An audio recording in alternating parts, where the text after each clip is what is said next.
Bigambo by'Obwakabaka Buganda tuyinza kusoma bulungi tutandikirawo. Anadde ekisooka munange saafuna mukisa kusoma Luganda. Naye ate Obuganda mbumanyi ate n'Oluganda kubanga nkulidde mu Uganda ndumanyi ng'olulimi ndwogera. So abasinga baagala okumanya, are you proud of where you come from? And so proud ni musajja Musoga ate nga mbira mu Buganda ye muzee. Sosoko obuze ku bantu b'Ebusoga bagambe leero kyaddeko ku Masengere. Abanange mwena abatulaba mbabuuzaako era mbebaza gye mutambuzaako emikono eyo nayo gye mugitambuliza. Ye bambi leero tuli ku Masengere nga ne baganda bange. Kiki mulamu akyo omukulu gukulese ku Masengere leero? Ekindese ku Masengere leero gwe omulama gwa Kabaka's Run. Kabaka's Run erina omulama gwenjagala gwensuubira nganze Omar nsobola okwogerako ate ne ngongerayo eri bavubuka bange ne tuyigamu ekintu. Ebusoga njayo enjayo mirundi mingi ate Ebusoga nze I think because it is a village toyinza kunga muno ngina kubanga wakaeri mbanyi okwebirira kalubedde mantambuza emirimu nga nfunyemu akadde akawumuza ngena mu kyalo ninga nembala bako kitutegeeza ogenda okukyala ku kyabazinga nga boze mu Masengere okukyali akyabazinga muganda wange kati ngambe kati ngawo nagamu munayenzeke Buganda ntambudde kangindeke Buganda ngenda be ekiriyo obviously ngabo ekyali kibanga kiri Buganda wa ojja gendo la mama obo gendo la betaata obo mutene kuzokola mu Buganda naye ate omala balabeera olaba ebyengera by'ekitundu by'olabamu kati nze ngenda kati Ebusoga kangambe nayo shows nga sometimes maize okuyimba nambula nengamba ngenzeeko munangenzeeko eno ngenzeeko kingdom yafe y'Obusoga nvuddeyoko nzikiddeko wansi wa mange eno nambula ebintu byaffe y'Obusoga nembiraba. Twogereko koku wano badde weewuunya ekintu kino ekya Ssaabasajja okubanga yateekawo omulamwa guno ogwaleeta okubanga tutandikawo embeera ng'eno ey'okubanga ey'ettoffaali n'okukolera obulungi bwansi. Ebusoga ebintu bwe biti gyebiri gyebiri ate Obusoga munange kiyinza okugamba it's another tribe that's gifted with a lot of things. Erina ebyengera bingi nnyo ate Abasoga tugabiddwa mu ngeri y'amaanyi nnyo. Source of the like to a lot of highlights ezilaga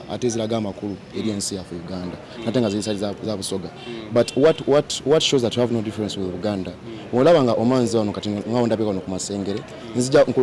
nja kulaga eyo bondage eyo yeraga that tuna njawulo nza na Muganda bana Musoga that tuli bamu era tuli bantu awamu ye muzeeyi. Twogereko ku musically ne association yo eri Oluganda Oluganda sele bisinga oboyimba ennyimba zo ziri percentage ebula egwina gye yekubira oluzungu oteekamu lungi ate nga audience yaffe wano Oluganda enenge gye embracingamu. Ndi mwana wa mulembe gwa Mutebi ate omulembe guno ogwa Mutebi abasinga tusomye omulembe Mutebi ate abasinga tusomye abaana so nange nfunye omukisa okusoma so wenyimba ennyimba ezimu nga zirimu olulimi oluzungu munange osanga nja kwongerayo kitone kyaffe oba ebitone byetulina muno ki mu Uganda that art efuma igende mu mawanga era kyowa nebbira namanyaza nemana neza ki mu Luganda wa mu Lusoga kubanga ennimi zonna nziyimbako nate zensinga okukatiriza lwe Luganda n'Olusoga zineze waffe. Olusoga nina ennyimba nedda nina ennyimba nnyo mu Lusoga nyingi nnyo. Kaweerage kawalayiwe kaweerage nenda mbone kwekikweraze ekyo luliba lulala nina ennyimba bulungi mu Lusoga bamenyi nyingi nnyo ate okubanga nze nkyali muyimbi ate nga nkyayimba nkyalina privilege okubanga nkyali muvubuka that nkyayimba ate bingi nnyo ebikwatagana ku kyendi ne gyenva kubanga omulamwa gwange nga nze omuyimbi kumanyiza bayimbi kiki n'abantu abampagira kikyendi what am I to my story yange etuuke gye bali. Ndi so proud. I'm so proud to be Omusoga. Kati ku nsonga eyo omulamwa gwa Kabaka gwakubanga gwogera ku bya siriimu mu Lusoga lwennyini engeri gy'oli proud okubanga oli Musoga njagala tusooke tu addressingamuko omulamwa ogwo because tiimu eri wano nene y'abannamawulire naddala mu lulimi Olusoga okubirizeeko abavubuka abali eyo kya siriimu kino nga gwe bw'okitegeera nga nsonga kyenyinza okuba ku siriimu kirwaire kyamaanyi ino okubanga Kabaka's Run omulama gwidye omulama gw'amaanyi ino ate guno omulama gujja kwegeza abavubuka kintu ky'amaanyi kuba guno omulama gwegeza that siriimu kirwaire kyamaanyi ino kiyita. So if you see that Kabaka's Run aid ya kwamba abavubuka muna tujje tulumuke it is a way of sensitizing kuba bantu muna twebereremu twekuume ate n'abakalina tukoze batya okuyamba abakazira okuba nga tibakafune okitegeera so guno omulamwa n'ogundeese wano n'okwebungabunga nako bamuna kandide ng'omuvubuka ali mulembe guno gwa Mutebi ate nga ndi mu Buganda nga mwetamuze emirimu gyange Prince Omar erinnya lyo Prince Omar ddene nnyo mu industry if I may say naye litambulirako nnyo obwenzi n'okwagala nnyo abakyala gwe weekuumye otya okuba nti tolwala siriimu nswala siriimu I think nga we nagambye omulembe gwa Mutebi guno gufunye nnyo omukisa okubanga abaana abagulimu basomye so olaba ng'omulamba Kabakazwani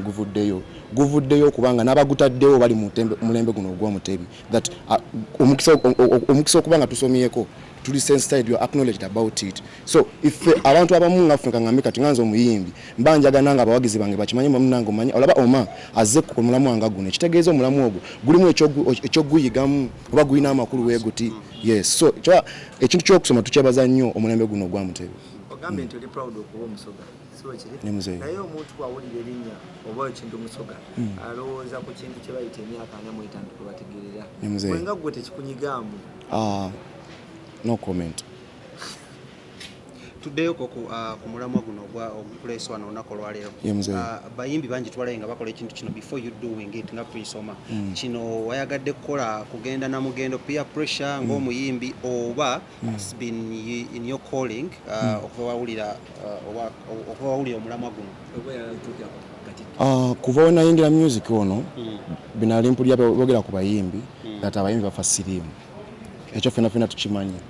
so ife nga funganza omuyimbi omuto I want to be acknowledged about siriimu saagala nange Omar kintwala ekirwadde ekyo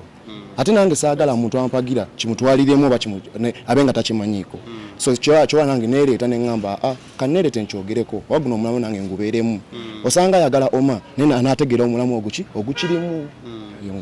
Omar nga tuli mu kumaliriza abayimbi bangi muvayo ne mujja ne mugula ebintu nga bino but when the actual day comes nga ku Sunday temulabika kino gwe oze just for the sake of image oba ku Sunday kabakanga kyenyiza okugamba asimbula abantu ono kyenyiza okugamba ku kintu ng'ekyo Omar gwe gusoose okujja wano era gwe gusoose okuba mweno run first time nganza Omar waki nkikoze omanyi nga twogera ku bintu okyukangana mu mbeera yonna kinatandika na muntu akyogerako so let it start with me yeah let it start with me ngaza akyatulanga ngamna banaye avuka twebeere muno as well now let me be the example era onako era abantu bajja kunda era omanja kubeerawo walodusako ku misinde emisinde nziruka ate empuga ebintu nyo byenkola toko odukira we emisinde emisinde nziruka nga bango banga nziruka ebizibu nziruka ababbi street but this is different this time I'm running on for the cause that banange ekintu kya siriimu tulina okitya tulina ate okiwa ekitiibwa that in a way that we have to be sensitized about it tukimanye ate tumanye n'obuzibu obuli mu siriimu avubuka bonna mwenna abali mu Buganda Abasoga n'amawanga gonna kubanga Buganda tegoba kubanga olaba nange Omusoga emirimu gyange ngidabiza ate ngitambuza mu Buganda so bamujje tuduke mulamwa guno kubanga gw'okujja okudduka kyongeza mulamwa gwongerayo n'oyo atasobodde bamekumutuukako kimwonge gw'ojja okudduka kijja mutuukako ajja kumanya obulabe buli mu siriimu ate n'ajja kwekuuma omulimu gwa Mutebi gube nga guyimiridde gube nga buli omu amanyi okuddabiza obulamu ate nga bukuumye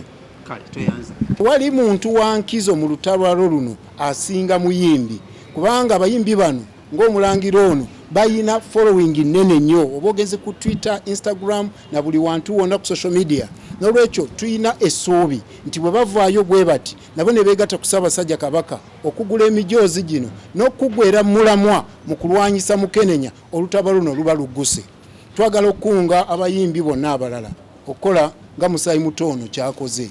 muyimbi muto golaba nga asituka naye bw'olaba nga yeewaddeyo nga tuva mu COVID mu mbeera efaanagana bweti kitegeeza nti omutima gwe mugagga tuteekeddwa okuba n'omutima emigagga nga tetusoose kulinda gaggawala tuteekeddwa okulaga nti abavubuka abato nga bano ekikulu si kumansa bugagga bwabwe naye kubukozesa okubeera abalala n'olwekyo nja kutwala omukisa guno okukwasa emijoozi gino nejo nanga bogiguze ne gitazze wano ng'akabonero akalaga nti ng'Obwakabaka tuli basiimu era nga bw'otuwagidde mu Bwakabaka nga minisita avunaanyizibwa ku mizannyo n'okwewummuza njagala okukakasa n'abavubuka ndi muntu mutuufu okubeera wano obuwagizi bonna n'emikisa gy'empewo z'ebulange gino egikugenda naawe kati ojja kufuuka musajja w'amaanyi. Banange mwe muna batulaba nebaza omukisa guno minisita gwampadde okubanga nange bambi nange nakuteeka party in Kabaka's Run ekinzijayo nganza omuyimbi Prince Omar ndi muyimbi Musoga abantu bonna balaba music wange bakimanyi ndi mwana Musoga ne obanga nzo omuyimbi Musoga nvuddeyo nenzija ne supporting ekintu ekiri mu Buganda njagala gwawuza music wange oba gwe omuntu ali mu Buganda oba gwe yena atali mu Buganda okimanyi that Obuganda tebugoba tebubola gwanga lyonna. So omulamwa gwe buyimirizaawo Kabaka's Run omulamwa gwayo gwakomya siriimu twagala abantu bamanyira siriimu munnange kiwadde kyamaanyi nnyo kiwadde kizibu ate kiwadde kitta. So nze kindesenganze Omar njagala gwe omuvubuka munnange you who loves my music come and run jangu ofune essaati tulesa wa masaati nange ine ngama kantole kuzenoonya ndeke omunange nawe ojja ofune essaati ojja otakinga party mulamwa kubanga bina ebitulese wano n'omukisa guno gwenfunye